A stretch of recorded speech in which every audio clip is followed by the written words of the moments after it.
누가복음 18장 1절부터 8절 말씀.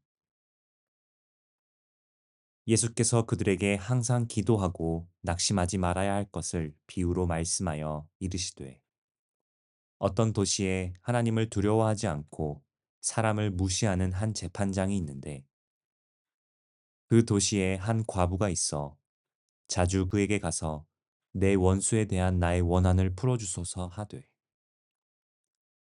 그가 얼마 동안 듣지 아니하다가 후에 속으로 생각하되, 내가 하나님을 두려워하지 않고 사람을 무시하나 이 과부가 나를 번거롭게 하니 내가 그 원한을 풀어주리라. 그렇지 않으면 늘 와서 나를 괴롭게 하리라 하였느니라. 주께서 또 이르시되, 불의한 재판장이 말한 것을 들으라. 하물며 하나님께서 그 밤낮 부르짖는 택하신 자들의 원한을 풀어주지 아니하시겠느냐? 그들에게 오래 참으시겠느냐? 내가 너희에게 이르노니 속히 그 원한을 풀어주시리라. 그러나 인자가 올 때에 세상에서 믿음을 보겠느냐 하시니라.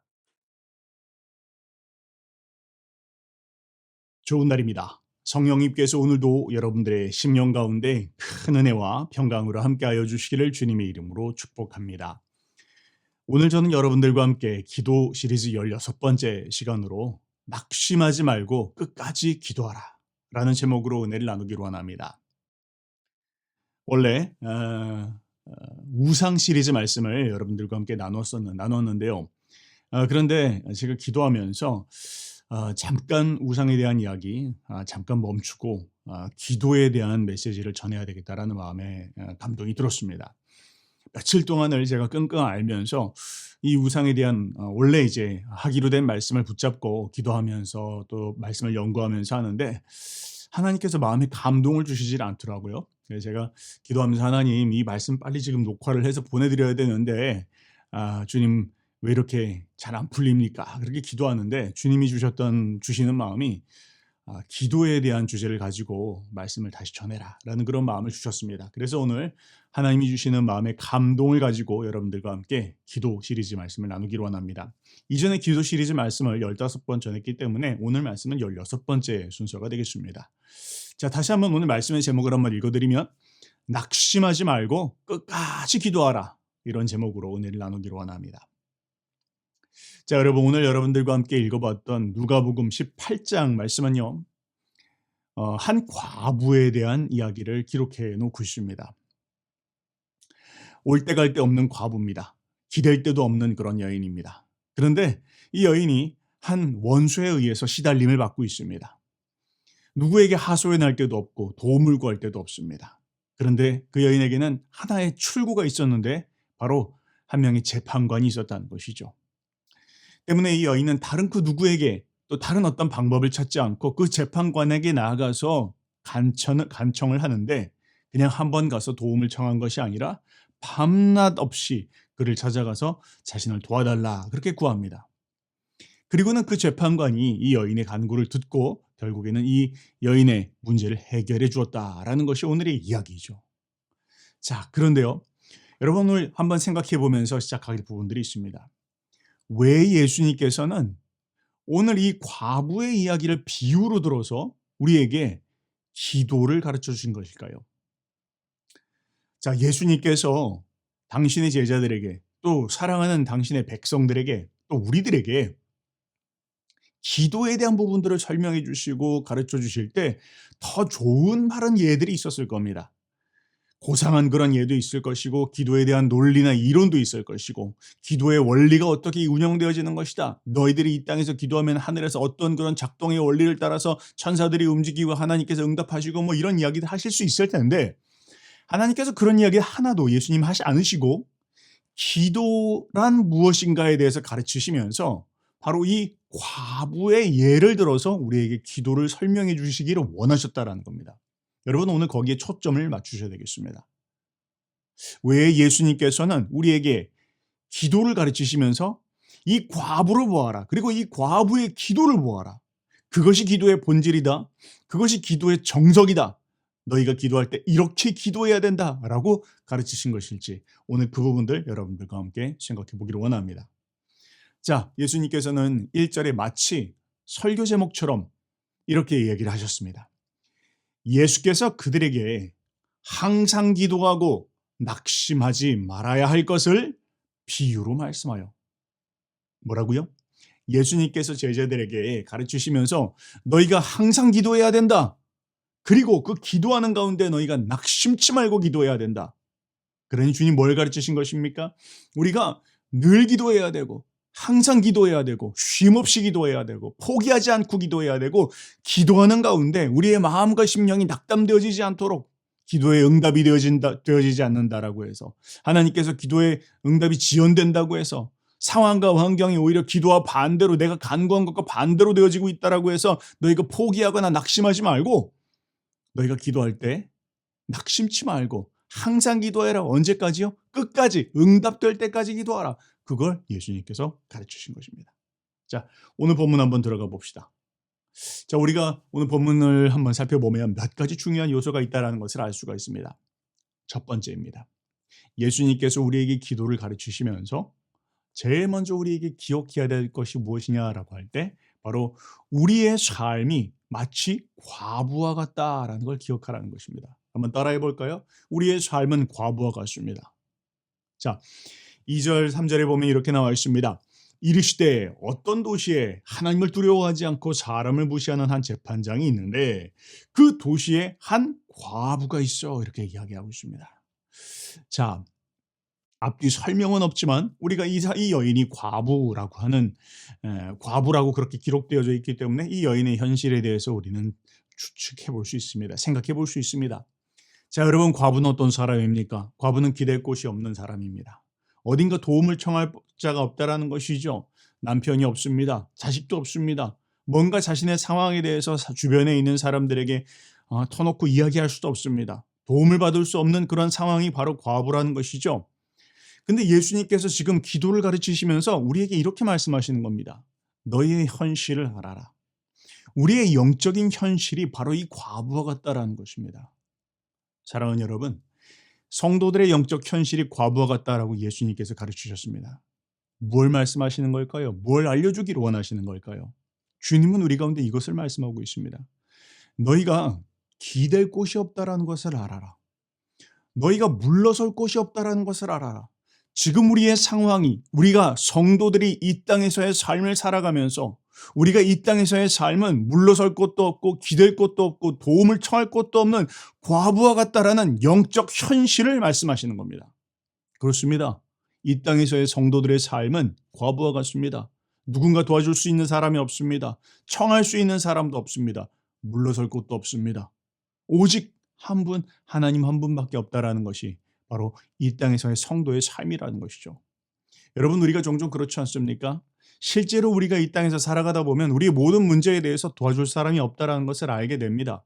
주변에 있는 친구도 도와줄 수 없습니다. 부모님도 도와줄 수 없습니다. 내 문제와 내 상황을 알고 있는 사람도 별로 없을 뿐더러 그것에 대해서 이야기한다고 하는데 그것을 다 이해해주고 발벗고 나설 수 있는 사람도 없습니다. 이 땅에서의 우리의 삶은 마치 과부와 같습니다. 물러설 곳도 없습니다. 더 이상 물러설 곳도 없고 그러나 기댈 곳도 없지만 오직 한 분, 하나님 한 분만 우리가 기댈 분이 있다는 거 우리가 기억해야 된다는 것이죠. 성도들의 이 땅에서의 삶은 마치 과부와 같아서 오직 하나님 외에는 누구에게도 나아가서 도움을 구할 수 없는 그러한 영적 현실이라는 것을 주님께서 우리 가운데 이야기하고 있습니다. 자, 그런데요. 주님은 우리 가운데 한 가지를 더 말씀하십니다. 우리의 두 번째 영적 현실이 있습니다. 그것이 무엇입니까? 우리의 삶에 원수가 있다는 것이죠. 3절 말씀해 보면 그 도시에 한 과부가 있어 자주 그에게 가서 내 원수에 대한 나의 원한을 풀어주소서 그렇게 이야기하고 있습니다. 뭘 이야기하는 것입니까? 과부는 과부인데 그냥 보통 과부가 아니라는 것입니다. 어떤 과부입니까? 원수가 있는 과부입니다. 나를 죽이려고 듭니다. 빚을 졌는지 혹은 갚지 못한 그런 돈이 있는지 혹은 내가 사기를 당해서 있는지 뭐 여러 가지 설명하고 있지는 않지만 어쨌든 이 과부는 자신의 삶을 위협하는 원수가 있습니다. 원수는 어떤 사람입니까? 원수는 뭔가 우리를 대적하는 그런 존재이죠. 일이 되어지지 않게 하는 존재입니다. 과부에게도 그런 사람이 있었다는 것입니다. 수많은 어려움이 있었습니다. 방해가 있었습니다. 공작이 있습니다. 그래서 과부가 하는 일들마다 되지 않게 하는 것이 바로 원수였다라는 것이죠. 그래서 그 원수 때문에 이 과부의 심령 가운데는 원한이 맺혔다, 그렇게 이야기하고 있습니다. 사랑하는 여러분, 이 말씀이 마치 오늘 우리의 모습들 같지 않습니까? 우리가 종종 하나님의 뜻을 따라 살아가려고 하고 주님이 기쁘신 뜻을 이루어드리려고 하고 내 삶을 통해서 하나님 기쁘신 삶을 살아드리려고 우리는 애쓰고 노력하지만, 그런데 우리는 번번이 실패합니다. 번번이 우리는 낙담하게 됩니다. 번번이 우리의 삶 가운데 공격이 찾아온다는 것을 보게 됩니다. 이유는 무엇입니까? 우리에게 원수가 있기 때문입니다. 우리의 삶에 사단 마귀는 우리의 삶이 하나님의 뜻을 따라 나가지 못하도록 하기 위해서 우리의 사다리를 걷어차는 존재라는 것입니다. 우리가 잘 살아보려고 합니다. 때로는 기도해봅니다. 때로는 금식도 합니다. 때로는 말씀도 읽습니다. 다시 신앙을 다잡아보려고 합니다. 그런데 그때마다 우리의 삶 가운데 찾아오는 일들이 있습니다. 때로는 자식들을 통해서, 때로는 주변에 있는 친구들을 통해서, 관계를 통해서, 재정적인 문제를 통해서, 때로는 건강을 치기도 합니다. 사탄 마귀가 우리가 하나님 앞에 나가지 못하도록, 하나님 앞에 바로 서지 못하도록, 하나님의 기쁘신 뜻을 이루려고 하려면 할 때마다 우리의 삶을 공격하고 방해하고 회방하는 그런 노력들을 계속하고 있다는 것입니다. 이것이 우리의 영적인 현실입니다. 우리는 과부입니다. 도울 곳이 없습니다. 기댈 곳도 없습니다. 그런데 더욱 우리의 삶에는 우리의 삶을 망가뜨리고 망하게 하려는, 심지어 죽이고 멸망시키려고 하는 사단 마귀, 우리의 원수가 끊임없이 우리의 삶을 회방놓고 있다는 것을 주님께서 기억하라 라고 이 말씀을 통해서 이야기하고 있는 것입니다. 이것이 영적인 현실입니다. 우리의 기도의 기본적인 상황은 이것입니다. 누군가를 기댈 수 없다라는 것이죠. 돈을 의지할 수도 없습니다. 주변에 있는 가족들을 의지하거나 상황과 환경들이나 뭐 다른 것들을 기댈 것이 없습니다. 주님 말씀하십니다. 네가 과부라는 것을 기억해라. 아무도 널 도와줄 수 없다. 그 어떤 것도 넌 기댈 수 없다라는 걸 알아라. 그런데 그런 너의 삶 가운데 원수의 공격이 끊임없이 있다라는 것을 기억하라. 주님 그렇게 지금 말씀하고 있는 것입니다. 여러분, 우리의 삶에 그런 원한이 없습니까? 사단 마귀에 대한 그런 분노가 일어나지 않습니까? 하나님의 뜻을 따라 나가려고 할 때마다 우리를 무릎 꿇리는 그런 사단 마귀의 괴계에 대해서 분노가 일어나지 않습니까? 마귀는 우리의 삶을, 우리의 가정을 파괴하려고 합니다. 우리의 관계들을 파괴하려고 합니다. 하나님의 일이 이루어지지 않도록 합니다. 그 사단 마귀의 괴계를 두고만 보겠습니까? 포기하겠습니까? 멈춰야 되겠습니까? 그냥 다 받아들이고 이게 운명이겠거니 하고 그냥 주저앉아야 되겠습니까? 아니라는 것입니다. 주님 말씀하십니다. 아니다. 너의 삶은 과부와 같고 너의 삶에 원수가 있지만 그런데 네가 기억해야 될 것이 있다 라고 하면서 주님 말씀하십니다. 2절 말씀에 이르시되 어떤 도시에 하나님을 두려워하지 않고 사람을 무시하는 한 재판장이 있는데, 이렇게 이야기하고 있습니다. 뭘 이야기하고 있습니까?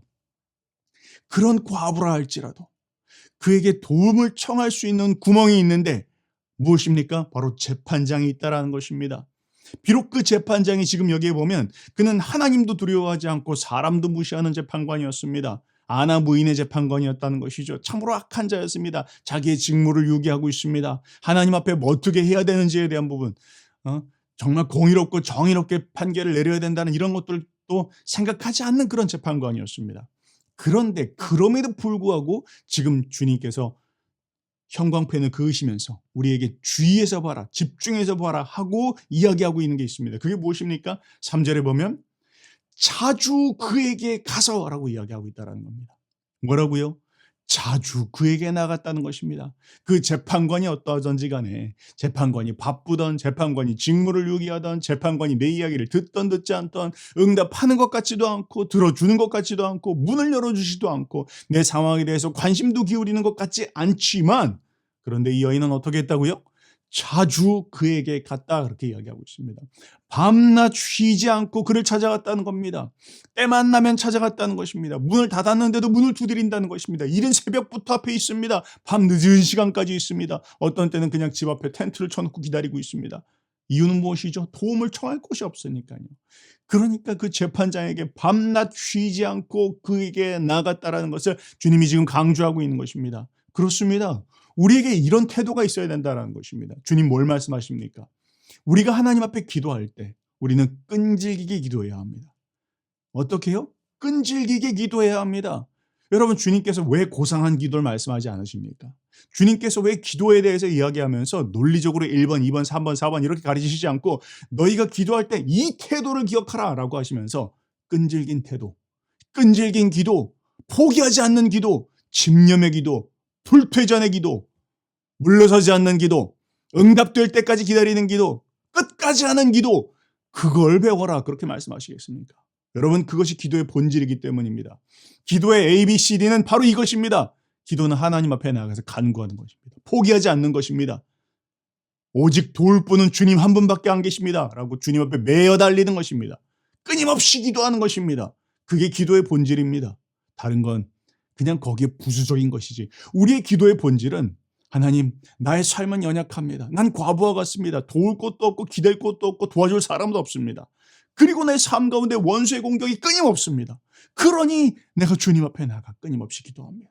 주님 앞에 나가 끊임없이 두드립니다. 도와주십시오. 살려주십시오. 주님 아니면 안 됩니다. 다 살 구멍이 없습니다. 주님 앞에 나가 기도하라는 겁니다. 두드려 기도하라. 끝까지 기도하라. 응답될 때까지 기도하라. 그것을 주님께서 지금 가르치고 있는 것입니다. 그것이 기도의 본질이라 그렇게 이야기합니다. 그리고 주님 말씀하십니다. 심지어 이 악한 재판장이라 할지라도 그 번거로운 기도에, 그의 끊임없는 기도에, 쉬지 않는 기도에, 포기할 줄 모르는 그 기도에 응답하였다라고 주님 가르치고 계십니다. 6절에 이렇게 이야기합니다. 주께서 또 이르시되 불의한 재판장이 말한 것을 들으라. 뭐라고 말했습니까? 4절 5절에 이렇게 이야기했습니다. 그가 얼마 동안 듣지 아니하다가 후에 속으로 생각하되 내가 하나님을 두려워하지도 않고 사람도 무시하지만 이 과부가 나를 번거롭게 하니 내가 그 원한을 풀어주리라. 그렇지 않으면 늘 와서 나를 괴롭게 하리라. 포기하지 않았다는 것이죠. 지치지 않았다는 것입니다. 응답될 때까지, 하나님께서 문을 열어주실 때까지, 하나님께서 답해 주실 때까지, 문제를 해결해 주실 때까지, 상황을 풀어주실 때까지, 원함을 들어주실 때까지 포기하지 않았다는 것입니다. 주님 말씀하십니다. 주께서 또 이르시되 불의한 재판장이 말한 것을 들으라 하면서 주님이 이렇게 말씀하십니다. 하물며 하나님께서 그 밤낮 부르짖는 택하신 자들의 원한을 풀어주지 아니하시겠느냐? 그들에게 오래 참으시겠느냐? 너무 놀라운 이야기입니다. 주님께서는 우리가 밤낮 하나님 앞에 나가 부르짖는 그 택하신 자들의 기도에 대해서 반드시 들어주신다. 또한 뭐라고요? 오래 참지 않으신다. 금방 응답하신다는 겁니다. 얼마 후에 응답된다는 겁니다. 우리 코앞에 응답이 있다는 것입니다. 오래 기다리게 하지 않는다는 겁니다. 여러분, 기도가 응답되기 직전에 포기된다면 얼마나 안타깝습니까? 이제 조금만 더 기도하면 되는데, 그렇다면 하나님께서 놀라운 문을 열어주실 텐데 우리가 기도를 포기한다면 얼마나 안타깝습니까? 주님 그렇게 말씀하시는 겁니다. 오래 참으시겠느냐? 참지 않으신다. 금방 응답해 주신다. 서둘러 응답해 주신다. 조속히 응답을 준비하고 계신다. 그렇게 우리 가운데 이야기하고 있는 것입니다. 8절에 말씀하십니다. 내가 너희에게 이르노니 속히 그 원한을 풀어주시리라. 그러나 인자가 올 때에 세상에서 믿음을 보겠느냐 하시니라. 뭘 이야기하고 있습니까? 우리의 믿음은 기도를 통해서 표시되어진다라는 겁니다. 우리의 믿음은 포기하지 않는 기도를 통해서 증명되어진다는 겁니다. 믿음이 있는 사람은 기도하다 포기하지 않는다는 겁니다. 믿음이 있는 사람은 기도하다가 중단치 않는다는 겁니다. 믿음이 있는 사람은 끝까지 기도합니다. 물러서지 않고 기도합니다. 오직 정답이, 나의 삶 가운데 해결책이 오직 주님께만 있다는 것을 알고 그분께만 매어 달립니다. 그분 앞에 답을 구합니다. 사람을 찾지 않습니다. 해보다 말고 그냥 타협하지 않습니다. 안 된다라고 접지 않습니다. 그분께 답이 있다. 그분께 해결책이 있다. 그분께 응답이 있다. 오직 주님 앞에 나가야 된다. 믿음이 있는 사람은 포기하지 않고 끝까지 기도합니다. 낙심하지 않는다라는 것입니다. 사랑하는 여러분, 이것이 오늘 우리에게 주님께서 주시는 말씀입니다. 오늘 말씀의 제목이 무엇입니까? 낙심하지 말고 끝까지 기도하라는 것입니다. 항상 기도해라. 모든 범사에 네가 과부라는 것을 기억하고 너의 삶 가운데 너를 죽이려고 하는, 멸망시키려고 하고 있는 원수가 있다는 것을 기억하고 항상 기도해라. 그리고 기도할 때 믿음을 쥐고 기도해라. 낙심하지 말아라. 중단치 말아라. 포기하지 말아라. 멈추지 말아라. 끝까지 기도해라. 응답 올 때까지, 말씀하실 때까지, 문제를 풀어주실 때까지, 하나님께서 하나님의 뜻을 계시하여 주실 때까지, 당신의 놀라운 기적의 손길을 베풀어 주실 때까지, 홍해가 갈라질 때까지 기도해라. 그것을 주님 우리 가운데 말씀하고 계십니다. 그 믿음을 주님께서 보시고 응답하신다. 그렇게 약속하고 있습니다. 사랑하는 여러분, 그 기도를 배웁시다. 주님께서 오늘 우리 가운데 말씀하시는 기도입니다. 이 기도로 승리의 비결을 주님께서 우리 가운데 말씀하시고 승리의 키를 우리 가운데 주고 계십니다. 이 키를 붙잡고 한 주 동안 승리하시고 평생 주님 앞에 나아가서 기도로 승리하시는 저와 여러분들 되시기를 주님의 이름으로 축복합니다.